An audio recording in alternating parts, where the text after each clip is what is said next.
everyone, my name is Bao and today I'm going to tell you about Dr. King's Memorial.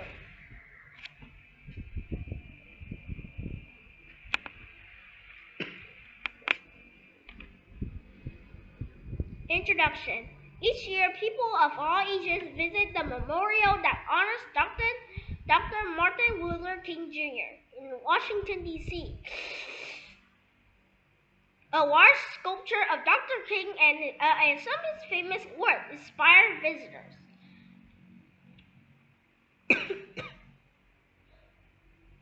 Who was Dr. King and why do we remember him? Dr. King was a civil rights leader.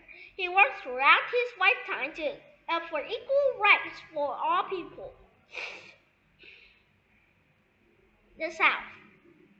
Dr. King grew up in Georgia in the 1930s. During his childhood in the South, he faced racism and laws that were unfair to black people.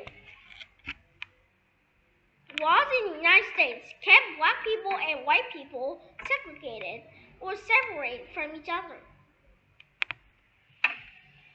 Not all states follow these laws. However, many states in the South, black people and white people were not allowed to marry each other. Black children could not attend the same school as white children.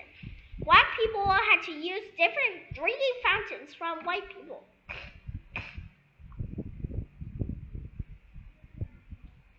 Okay, so this is white, these are blacks. Okay. Black people had to sit on the back of the bus. The front seats were only reserved for white. Black people were not allowed to ride the same railroad cars as white people. Sorry about that. Black people and white people had to use different public restrooms. Hold up there.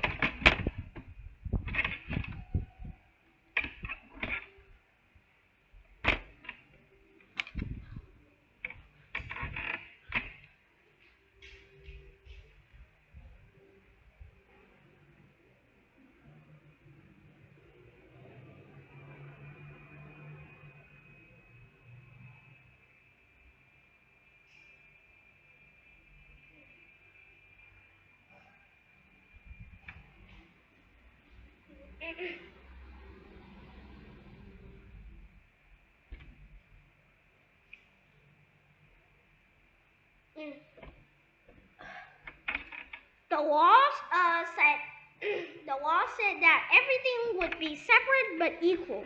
However, many facilities for black people were not as nice, clean, or well kept as those for white people. Dr. King's work. Dr. King wanted the unfair laws to change and for all races to be treated equally under the law. His dream was that Americans would come together as one people without racism. He gave many speeches and spoke with many people about how to change laws. Hate will never end hate, only love will end hate. Dr. King wanted to use peaceful or non-violent ways to make changes. He said there was already too much hate in the world to use violence to fight racism. Dr. King and the other leaders protested the unfair law by refusing to follow them. For example, many people held sit-ins during which they sat at white-only counters in restaurants and refused to move, and some people, including Dr. King, were arrested. Dr. King's supporters marched with many people as other non-violent way to protest racism and segregation laws. They hope to make people, especially lawmakers, realize that the unfair laws should be changed. After marching to Washington, D.C., Dr. King delivered his famous "I Have a Dream" speech at the Lincoln Memorial in 1963. He affected many people with powerful words. New laws. Because of the work of Dr. King and others, The government changed the segregation laws in 1964. The new laws were fairer. It is now against the law to treat some people better than other races, and other people of their races. Do you know?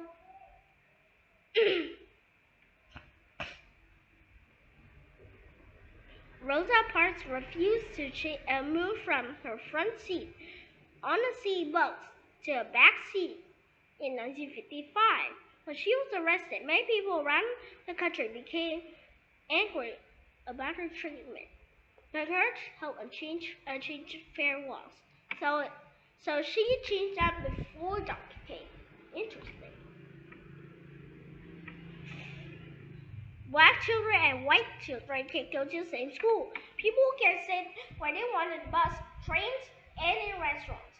The same water fountains and restaurants can be used by anyone, no matter their race. Dr. King Street. Dr. King wanted all people to be free, and he wanted laws that were fair to anyone. He dreamed that people of every race would get along. Today, the laws were fair, but there's still work to be done. When people visit the memorial, they remember Dr. King and Street of fair laws and free people. They carry on his work. Goodbye. Wait, where's it? Oh.